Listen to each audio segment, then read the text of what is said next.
అంటే నేను ఎందుకు చేస్తానంటానికి, ఎందుకు ఇంత డీప్ కమిట్మెంట్తో పాలిటిక్స్కి వచ్చానంటే, ఎప్పుడో 69-71 జరిగిన గొడవ. ఎవరెవరు వచ్చారు? చెన్నారెడ్డి గారు వచ్చారు, అంజయ్ గారు వచ్చారు, ఎన్టీ రామారావు గారు వచ్చారు, ముఖ్యమంత్రి గారు 10 సంవత్సరాలు ఉన్నారు, రాజశేఖర రెడ్డి గారు వచ్చారు. ఎవరెవరు చేసిన పాలసీ విధానాలకి మీరు పాటించలా.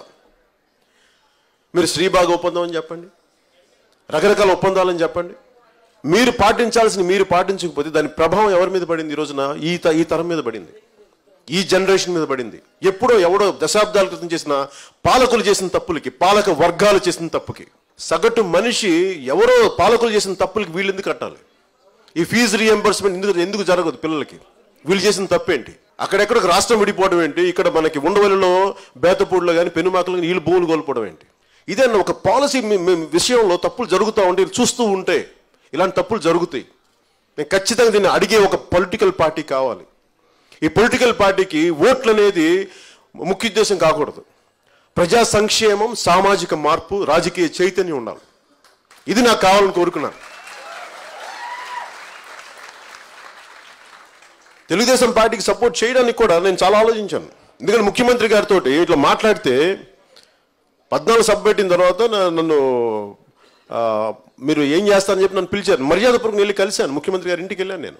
నేను మాట్లాడితే నేను చెప్పాను ఒక 65-70 సీట్లు చేస్తాను. ఎందుకంటే నేను 2012లో రావాలనుకున్నాను, కానీ అది కాదనుకో, సరైనది కాదనుకొని నేను 2014 ఇలా చేయబోతున్నానంటే, అలా కాదు మీరు చేస్తే ఓట్లు చీలిపోతాయి అంటే, మరి మేము మీకు ఏమో చేస్తామని చెప్పి అంటే, నేను మీకు సీట్లు ఇస్తాను, మీకు రాజ్యసభ సీట్లు ఇస్తాను, ఇవన్నీ అలా మాట్లాడింది. ఆయన ఏం చేశారు? నెక్స్ట్ డే ఒక పేపర్లో వచ్చేసింది. ఆ రోజు నాకు నమ్మకం పోయింది. నేను చెప్పింది ఏంటి, మీరు అనుకుంది ఏంటి, మీరు మాట్లాడింది ఏంటి, 2 పేపర్లు ఇచ్చేసి నాకు అనిపించింది అసలు తెలుగుదేశం పార్టీకి నాకు నమస్కారం పెట్టి వెళ్ళిపోదాం అనుకున్నాను.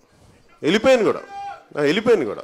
మళ్ళీ నేను ప్రధానమంత్రి గారి దగ్గరికి వెళ్ళాను. వారితో అప్పుడు ప్రధానమంత్రి అభ్యర్థిగా ఉన్నప్పుడు నరేంద్ర మోదీ గారి దగ్గరికి వెళ్ళాను. వారితో మాట్లాడా.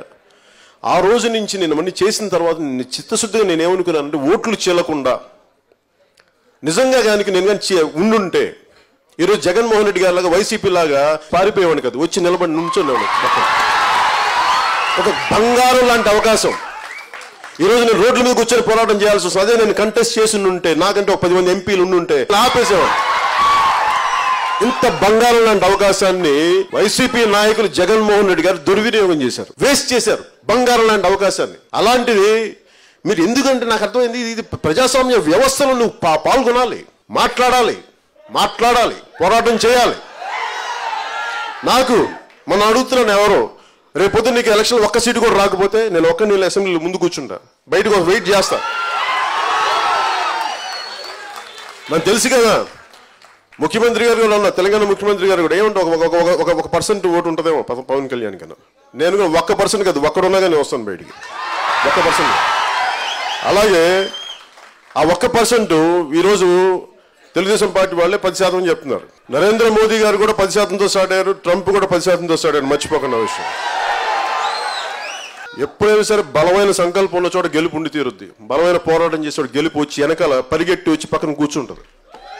పరిగెట్టమ్మా, గెలుపు వచ్చి కూర్చోవాలి మన దగ్గర. ప్రతిసారి అంటే నీకు ఏం అనుభవం ఉందంటారు రాజకీయాలు. మీ అందరికి ఏం అనుభవం ఉందా? మీరు పుట్టగానే రాజకీయ నాయకులు పుట్టారు, పుట్టగానే 60 ఏళ్ళు పుట్టారని, పుట్టగానే కురువృద్ధులుగా పుడతారే వాళ్ళు. అనుభవం వస్తుంది, దెబ్బలు తింటాం, రాటు తేలుతాం, కింద మీద పడతాం, లెగుస్తాం, అప్పుడు కోడతాం, అప్పుడు చూపిస్తాం, అప్పుడు జనసేన పార్టీ ప్రభుత్వాన్ని స్థాపిస్తాం.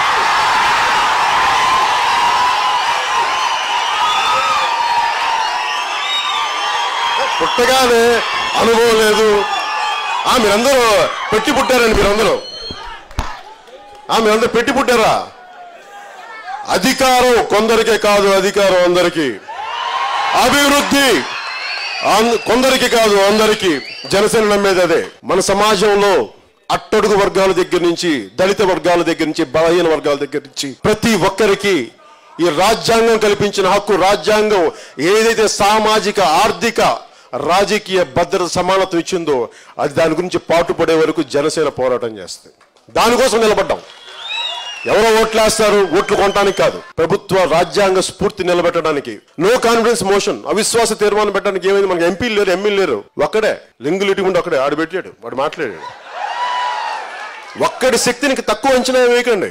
దానికి ఎంపీలు అవసరం లేదు, ఎమ్మెల్యేలు అవసరం లేదు. One man's courage makes a majority. ఒక్కడికి ధైర్యం ఉంటే చాలు. ఒక్కడికి ధైర్యం ఉంటే మొత్తం కోట్లాది మందికి వెన్నెముక నిటారు నుంచి ఉంటుంది. ధైర్యంతో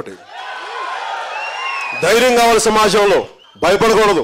లోపల నుంచి బలంగా రావాలి. మాట్లాడాలి. చూసే కూర్చోబెడితే భయపడతారు, దాడులు చేస్తారు. మీరు కూర్చోబెట్టి మానసిక అత్యాచారాలు చేస్తారు, భయపడతామా మేము?